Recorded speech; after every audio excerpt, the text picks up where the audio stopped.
So, 1914, and Woodrow Wilson is President of the United States of America. But actually, doesn't really matter very much, because pretty much everything we're going to be talking about is taking place in Europe. Europe!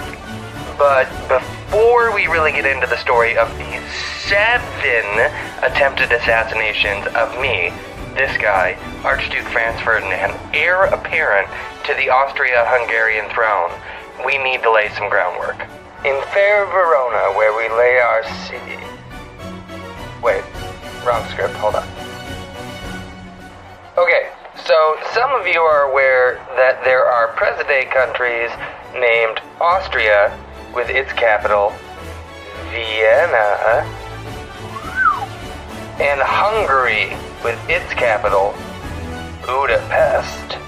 But it's 1914, so forget all that shit. There's only one country, and it's gigantic. Austria-Hungary, with its capital city, Sarajevo. So Austria-Hungary was created through the Austro-Hungarian Compromise of 1867 between Emperor Franz Joseph of Austria and the Hungarian nobility, led by Ferenc Deák. I'm probably butchering the pronunciation on that, and I don't give a shit. So, on July 28th, 1867, Emperor Franz Joseph was crowned King of Hungary, and the newly birthed dual monarchy would last until 1918, a scant 51 years. It was second only to Russia in terms of geographic size, and its population was only eclipsed by Russia and Germany. It became the 4th most industrialized nation of its time, and, interesting tidbit, it was one of the very few European powers of the time to regularly promote Jewish soldiers into commanding positions. In 1878, Bosnia and Herzegovina, which are just under my mouth, not the blue one, that's Serbia, not the pink one, that's Romania, the other one gets cut off. Anyway, Bosnia and Herzegovina came under the control of the empire, and they were formally annexed by Austria-Hungary in 1908. This last move would, it didn't turn out super great. Since the turn of the century, or just after, Serbia had been, let's say, less than pleased about the geopolitical situation in the region. So first off, I screwed something up on the last video. Sarajevo is the capital of Bosnia-Herzegovina, was the capital of Bosnia-Herzegovina, not Austria-Hungary. Vienna served as the primary capital of Austria-Hungary. Anyway, let's get back to what we were talking about before. So, Serbia was not so happy about what was going on in their region. There was a whole bunch of drama, a couple Balkan wars, and many Serbians were unhappy about the annexation of Bosnia-Herzegovina and Bulgaria being annexed. Multiple nationalist groups like the Black Hand and the Young Bosnians grew in both numbers and popularity. In 1913, Emperor Frankie Joe ordered this guy, me, Archduke Franz Ferdinand, Frandy Nandy to my bros, to observe some military maneuvers in Bosnia, scheduled for June 1914. Ever the eager beaver, old Emperor Penguin Francis Joseph ordering his attendance so far in advance. In any case, Franz and his wife, Duchess Sophie Maria Josephina Albina Grafin Chotek von Chotkau und Wogen, that's her full name, not even a fucking joke. Anyways, the happy couple made romantic post-military maneuver observation plans to visit Sarajevo and open a state museum, which was moving into new digs. Fancy new building! Meanwhile, this dude, Danilo Ilic, a Bosnian Orthodox Serb, this dude was leading a Black Hand cell in Sarajevo while leeching off his mom and living in her house. Anyway, Ilic wanted to quit shitposting on the Donald from his mom's basement and go storm the Capitol. So he's over here urging direct action, and he somehow connects with the actual chief of Serbian military intelligence. This guy, Dragutin Dimitrijevic, or if Daniel Day-Lewis fucked an ill-tempered Shriner with a penchant for ostrich feathers. He apparently went by Apis, I guess because he hated super badass names or something. But don't let the fact that he looks like a poorly costumed Indiana Jones extra fool you. Dragutin had previously helped orchestrate the assassination of King Alexander and Queen Draga of Serbia, a move that actually got him promoted by the Serbian parliament. Because, I guess, assassinations are totally cool? Whatever. Anyway, Danilo meets with Dragutin, and he's like, I came to Sarajevo to do two things. Eat tendies in my mom's basement and plan assassination. And precious tendies won't be invented for another 71 years. So Apis, patron saint of hating dope names, he's pretty much in control of the remnants of the Black Hand by 1913. After Apis and Danilo's meeting, Apis sends his number 2 guy, an expert in guerrilla warfare and mustache aficionado. This guy, Vojislav Tankosic, I don't know how the fuck to say his name. This guy gets in contact with a group of Serbian nationalists meeting up in Toulouse, France, including this guy, Mohammed Mehmed Besik, a Muslim carpenter from Herzegovina, also a member of the Black Hand, and he was just champing at the bit to commit some terrorist acts. This is a paraphrase, so hearsay, but still, this is a paraphrase, but he said something to the effect that he was, pseudo-quote, eager to carry out an act of terrorism to revive the revolutionary spirit of Bosnia. Anyway, so they get to talking, discussing the weather, politics, Ford's recent introduction of the first moving assembly line, kicking off the march towards the end times and late-stage capitalism, some dude trying to sell the Mona Lisa. Holy shit, I didn't know that happened, what? Italy returning the Mona Lisa to France, who they should assassinate, you know, just regular stuff. So anyway, they talk, and it's decided that Muhammad should go to Sarajevo and kill this guy, Oskar Potirek, governor of Bosnia and perpetual background guy with 2 lines.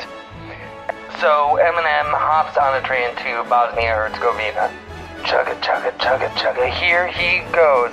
The little assassin who could, but uh-oh, who could this be? It's 5-0! Okay, I'm bored of that. So anyway, the cops search his train for a thief. And the red Eminem thinks, oh shit, I'm holding. So he ditches his dagger and bottle of poison out the train window, figuring he'll just, pick up some fresh poison at the Sarajevo Walmart or whatever. Turns out their particular brand of exploiting workers won't be founded until 1962. And all the other shops are fresh out of poison. So Mehmed Basic is just sitting around waiting for the next truck. But before the hottest new poisons come in, Illich says, come over. And Mehmed Basic is like, can't, I'm waiting for poison with the boys. So Illich is like, but my parents aren't home. On my way. So Mehmed Basic gets there, and Illich tells him there's been a message from Belgrade. It's a secret message, and it basically says, Apskre atiorekpe ilinke une argite. And Illich says, don't worry, bro, you still totally get to kill somebody. Which is a huge relief. So they're waiting for weapons, and this guy, the Emperor, is ill. So the Archduke plans are canceled. But wait, there's more. He got better. Huzzah, boys, the assassination is back on. Eventually, in late May, they got their weapons. And they were not messing around. In all, they were provided with one FN Model 1910 pistol, 6 hand grenades, and 4 shiny new Browning FN Model 1910 automatic pistols, as well as money, suicide pills, training, a map of where the Popo would be, a goddamn tunnel guy, secret tunnel, and a card that said, my friends can use the tunnel. Major Mustache is on record accepting responsibility for providing the bombs, arms, training, and just being like, here, if they catch you, just, like, eat these pills and they'll give you superpowers. But actually, they were suicide pills. Lol. So Princip, Grabez, and Kabrinovich are still in Belgrade. But they need to get to Sarajevo, and they need to do it undetected. And one does not simply walk into Sarajevo to assassinate someone. But aha! You forgot about the secret tunnel! So they leave Belgrade and scoot along the Sava River, and they end up in Sabac. Savic? Whatever. There, they hand their special tunnel card to a captain of the Serbian border guard, Popovic. Popovic gives the Three Stooges a letter for a different guy, Captain Prevanovic?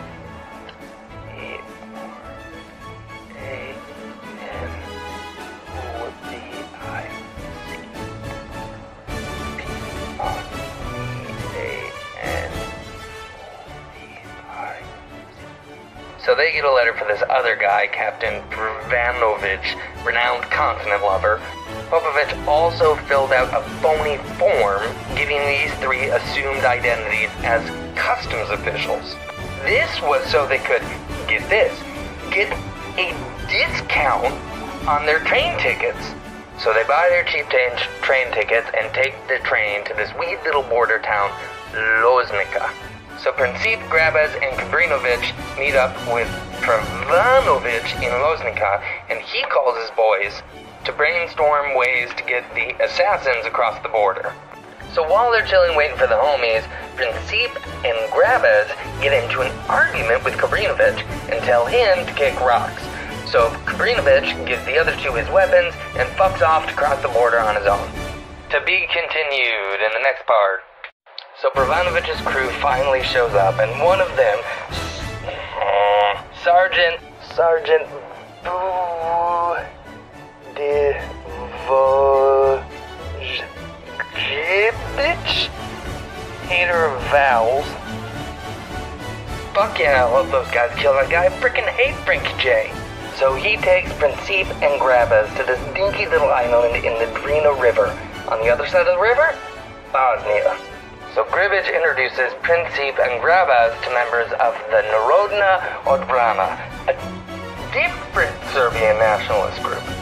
Gribic totally vouches for him, so it's totally cool. And Narodna Odbrana says, "We got you, bro." And they say they'll get the weapons into Austria-Hungary, so they pass them from one safe house to another until they finally end up in Tuzla. Tuzla? I don't know. Princip and Grabez and the weapons slip into Austria-Hungary on June 1st. They stash their weapons with a bro, and they meet back up with Kabrinovich, who's done being a dick, I guess. Ironically, Kabrinovic's old man is a cop in Sarajevo, and he bumps into one of his dad's cop buddies on a train. Totally nonchalantly. No reason, just curious. Kabrinovich asks him when old Archie Ferdinand is going to be getting into town. And the buddy just deeps. Once they're in Sarajevo, the gang splits up again, waiting for the Archduke's visit. When it's a couple weeks away, Illich heads to Tuzla to snag the weapons.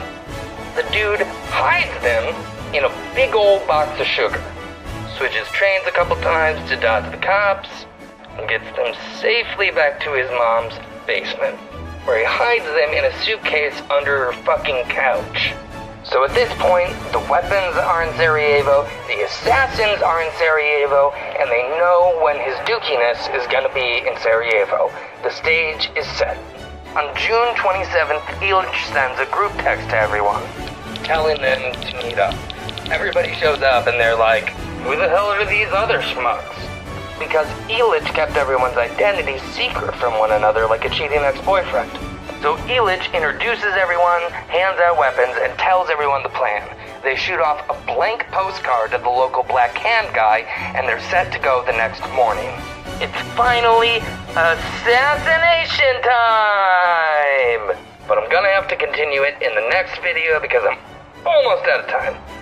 Follow me for more dumb history shit told stupidly, or just goofy-ass videos. Picking back up from the last video, it is assassination time. It is June 28th, 1914, and it is a great day for a Sarajevo assassination. Illich sets up 6 assassins along the Archduke's route through town. And meanwhile, he just keeps making his rounds, being like, "Yeah, you can totally kill this guy. Hell yeah, Serbigo. You're so brave, bro." Meanwhile, Archie Frannyford and co. arrive in Sarajevo by train and are greeted by Governor Oscar Pistorius and 6 sets of wheels. Okay, so bear with me because I haven't used this before. Please be forgiving. So they got 6 sets of wheels. The first car has the chief officer of special security and 3 local boys who got him by oopsie. The second car's got Mr. Mayor and the local chief of police. Now this bad boy's the third car, and obviously the Archduke gets the coolest ride. So it's him, his lady, the governor, and Lieutenant Colonel Count Franz von Herrick, hater of brevity. The other 3 cars don't matter right now. So here's the assassin setup, or sass-up, if you will, along Archibald's route. First up is Mehmed Besik, and somebody called the TSA because he's got a bomb. Just kidding, the TSA is useless, they can't stop shit. Next up is Vasil Kabilovich, and he's got a bomb and a pistol. But uh-oh, here comes Nedeljko Ned Flanders Kabrinovich, and he's on the other side of the street. Also, he has a bomb too. Next up, we've got Sviatko Vicky Kicks Popovich, Gavrilo Prince Gary Princip, and Trifling Grabby Grabbas. So Arches National Park's motorcade sets out, just driving along, blasting tunes, dropping panties, and just having a good time with the top down. I have to cut it off there because I'm stitching together a bunch of different videos for this one, and I need the extra time, but I'm gonna finish later. So picking back up the last video, the assassins are all set up. They're in place along the parade route. First up is Mehmed Besik, so let's see how he does. Alright, first up is Mehmed Besik with the bomb, and let's see how he does. Oh, it looks like he's all bark and no bite as he fails to do anything or kill anyone. Back to shitposting on 8chan for him. And second up to bat is Kubrilovich. And it looks like he'll follow Mehmed Besik Bitch's lead. And he too will fail to do a damn thing. Third at the plate is Nedeljko, not a genius Kabrinovich. And let's see what he can do. And Mehdi Cabrino actually throws his bomb.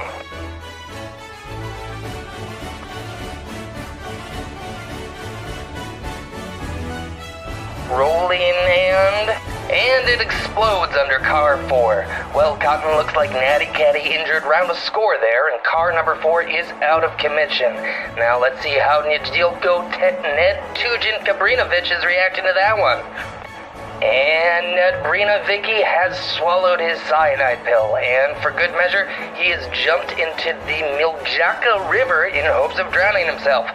It's a bold strategy, Cotton. Let's see if it pays off for him. Narrator. It did not.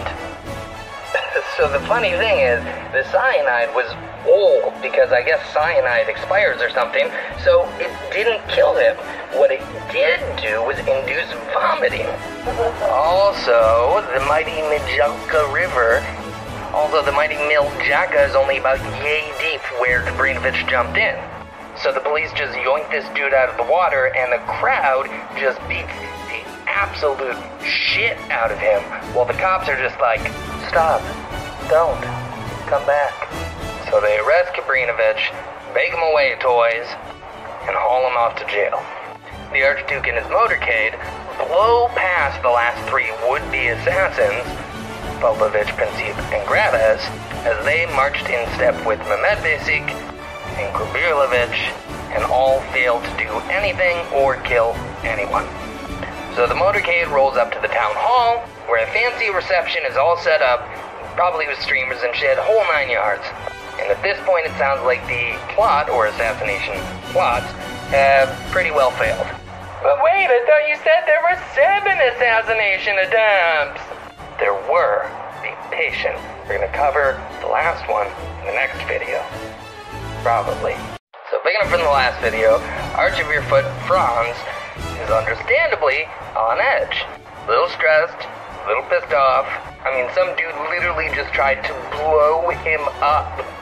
So the mayor's giving a speech, and he understandably interrupts the mayor's speech and is like, "What the fuck, man? I literally almost just got blown up. Someone tried to explode me. What is this shit?" But his main squeeze chills him out of bed, and so he's like, "Okay, Mr. Mayor, I guess you can talk now." And he let the mayor give his whole goddamn speech. He then gave his own speech, which had blood on it because it was in the car that did explode. So they finish with the speeches, and some of the VIPs are talking about what they should do. Like, someone tried to kill their big cheese. And the Archduke's bro thinks they should sit tight, have a pint, and wait for this all to blow over. Literally wait until troops can line the streets. The Governor General, on the other hand, or General was like, "Well, what, mate? No can do. The boys' uniforms will be all sweaty and gross. They gotta put on their Sunday best to make sure nobody kills the Archduke. Dims the rules." Franz and Sophie, still shook, decide to go visit the bombing wounded in the hospital. So Count Harach's like, "Bitch, I got this." And he posts up on the left side running board of the car to right point. Franz and Sophie get back in the car. Because, like, saved them before, right? With that lucky bounce. It's probably lucky. Governor General Oscar G.G.'s Patioriak decided they should take the Apple Quay to Sarajevo Hospital. You know, avoid rush hour traffic. It actually did go around the city center. But, like, you know when you think of something and you're like, "Oh shit, I should tell Dan about that sale." And Dan's sitting, like, right fucking there. Like, you could just tell him about the fucking sale. But you think it so hard that later you swear you told him about it.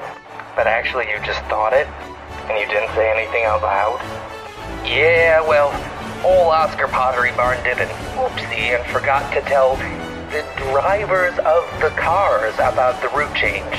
So they're driving along FNS in the third car again, and the first two cars hang right at the Latin Bridge. Archfrankfurt's driver, this guy, Leopold Loschka, of course follows the first two cars, and Oscar the Grouch starts yelling at him, tells him he's going the wrong way and he needs to stop the car. So Leopold, who did nothing wrong, puts on the brakes and gets ready to turn around.